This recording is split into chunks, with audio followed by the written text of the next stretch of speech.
Ring may wheel na may go, parada. Sige go. Okay lang. Aray mga idol, oh, kung matigas yung shafting idol, ito lang gawin yung jack bolt. Huwag na kayo maghanap ng bolt. Yung bolt niya sarili galing dito, dito na ilagay sa jack bolt. May butas yan yung para sa kanya talaga. Pero kung matigas yung shaft na to, ibutangan mo siya ng bolt dito sa taas para matanggal siya. Bali gawin natin siyang jack bolt. Ganun lang idol ang pagtanggal nan. Tulad na ginagawa ni Chip. Yan.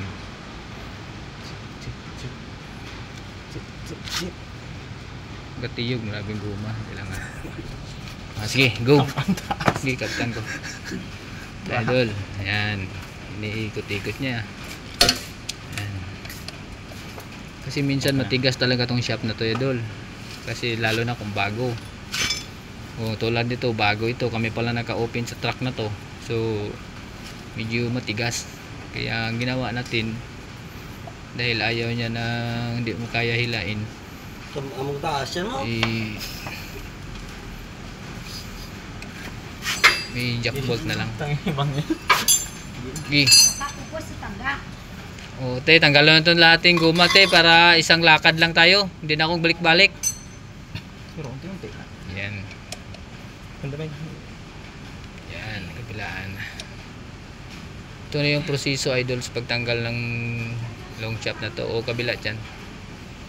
Yan. So kung sino dyan mga gustong matuto, tapusin nyo lang po ang video namin ito. Ayun, lumagatik na, naputol o natanggal. Ayun, gano'n lang naman.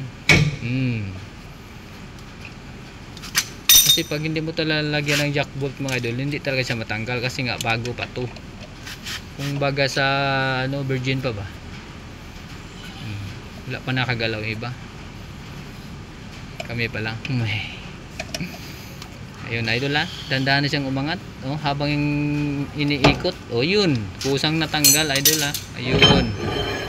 Yun, ganon ang proseso idol. Pag matigas ang long shaft, ganon na lang gagawin natin. Lagyan na siya ng jack bolt. Huwag na kayong humanap ng bolt na gawing jack bolt, kasi yung sarili niyang bolt, yun na lang, kasi kasing size, pareho ang size nila yan. Okay, Alita na nga guys yan. thank you for the watching.